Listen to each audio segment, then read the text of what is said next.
జూదంలో ఓడిపోయి అజ్ఞాతవాసం ఉంటారు. అజ్ఞాతవాసంలో విరాట రాజుకి సేవ చేయవలసి వచ్చింది. ఏనుగునంత బలం కలిగిన పాండవులు దోమకి సమానమైన విరాట రాజుకి సేవ చేయవలసి వచ్చింది. చాలా చక్కని ఉపమానాలతో సమస్యను పూరించి అందరినీ అలరింపజేశారు. చాలా సంతోషం.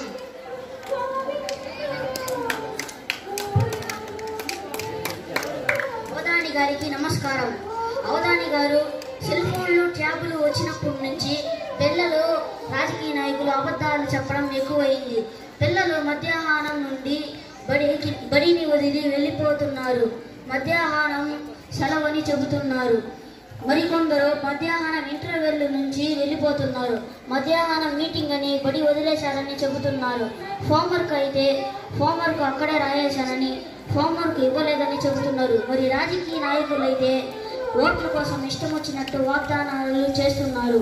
ఈ విధంగా అబద్ధాలు చెప్పవచ్చా చెప్పకూడదా చెప్పండి.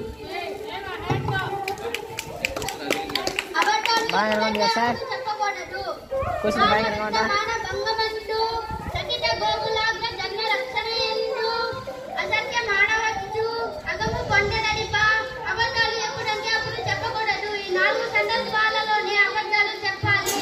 ప్రాణం కాపాడుకునేటప్పుడు, 7 తరాలు కూర్చొని తినే అంత ధనం పోయేటప్పుడు, స్త్రీలు తమ యొక్క శీలాన్ని కాపాడుకునేటప్పుడు,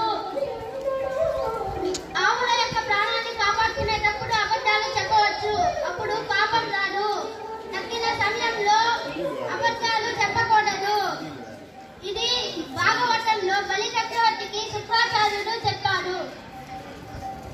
ఈనాటి పిల్లలకు నాయకులు చక్కని సలహా ఇచ్చేందుకు చాలా ఆనందంగా ఉంది. తరువాత నెక్స్టాక్షరి కొనసాగాల్సిందిగా కోరుచున్నాను. అవధాని గారికి నమస్కారం. అవధాని గారు భవిష్యత్తు బాగుపడాలంటే ఎలా చదవాలో తేటగిరి పద్యం ద్వారా చెప్పవలసిందిగా కోరుచున్నాము. కానీ 1వ పాదంలో 10వ అక్షరం గాగా, 2వ పాదంలో 8వ అక్షరం నాగా, 3వ పాదంలో 5వ అక్షరం మూగా, 4వ పాదంలో 12వ అక్షరం గాగా గణములుగా చెప్పవలసిందిగా కోరుచున్నాము. మీరు గుర్తు పెట్టుకోండి, గణముగా వస్తుంది. గంటకాలము గడిచిన గతమనందు, గతము గతమే కానని ఎట్లు కలిసి రాదు. గంటకాలము రొట్టగాక గడపగీవు, విద్య నేర్చుకో ప్రతికంట వెలిగిపోవు. మీరు చూసుకోండి, మీరు చెప్పిన విధంగా గణముగా వచ్చింది.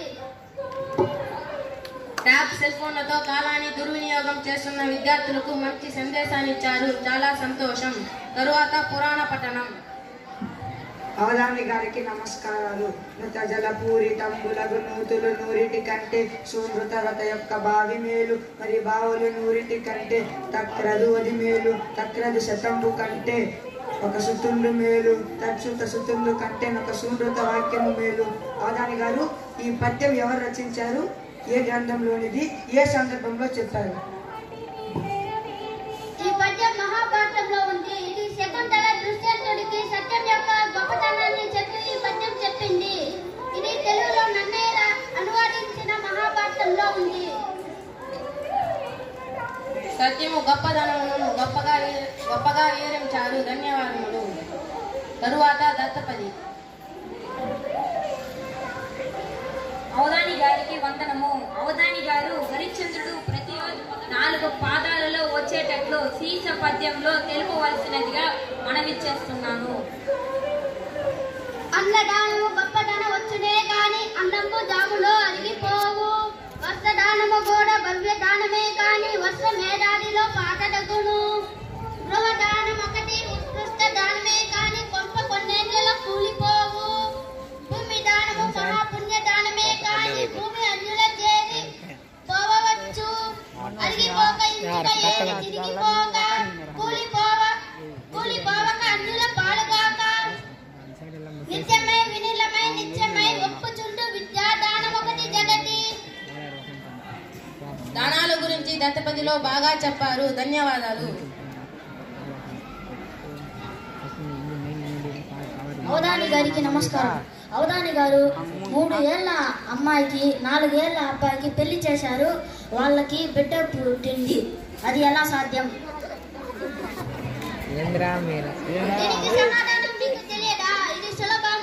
3 21 సంవత్సరాల అమ్మాయి, 4 ఏళ్ల అబ్బాయి అంటే 28 సంవత్సరాల అబ్బాయి.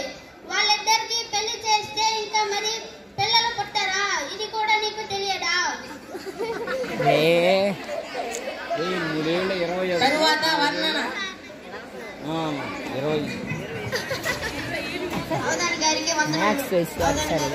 తన ఇంటికి వచ్చిన సిద్ధుని సహాయంతో ప్రౌఢుడు చూసిన హిమాలయాల పరిసరాలను చంపకమాల వృత్తంలో వర్ణించవలసిందిగా కోరుచున్నాను. అతని కాంచ భూమి సురుడు అంబరచుండి శిరస్వర జరి పటల ముహుర్ముల దబంగ తరంగ మృదంగ నిస్పణ స్ఫుట నటనానుకూల పరిపుల్ల కలాప కలాప జాలముల్ కటక చరక్క రేణు కరకంపిత శాలమసీత శైలముల్. ప్రవరుడు హిమాలయాలకు వెళ్లి అక్కడ ప్రకృతి అందాలను చూశాడు. ఆకాశాన్ని తాకుతున్న పర్వతాలను, పర్వత కొనల నుండి ప్రవహిస్తున్న సెలయేళ్లను, మాటి మాటికి దొర్లుతున్న సెలయేళ్లకు గనులకు పింఛం విప్పి నెమళ్ళు నాట్యం చేస్తున్నాయి. చెట్ల మధ్య ఆడ ఏనుగులచే చెట్లంతా కడలింపబడుతోంది. వర్ణనలతో మమ్మలను మైమరిపించి హిమాలయాల్లో విహరింపజేశారు. అభినందనలు. పుష్పగణనం.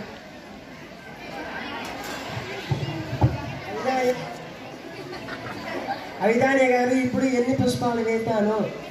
కరెక్ట్ అయిన సమాధానం.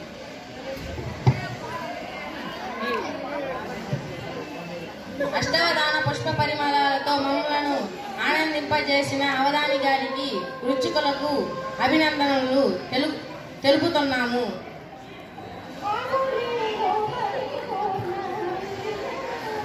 విద్యార్థులు గమనించారు కదా, అష్టావధానం 8 మందికి ఒక వ్యక్తి అవగాహనతో సమాధానం చెప్పడం. విద్యార్థులందరూ కూడా ఇది మానసిక సామర్థ్యానికి నిదర్శనం. ఈ సాంకేతిక విజ్ఞానం కంటే మానవుని యొక్క మేధస్సు చాలా గొప్పది. ఈ మేధస్సు నుంచే సాంకేతిక విజ్ఞానం పుట్టింది. కాబట్టి విద్యార్థులు మనస్సును కంట్రోల్గా పెట్టుకొని మీ జ్ఞానాన్ని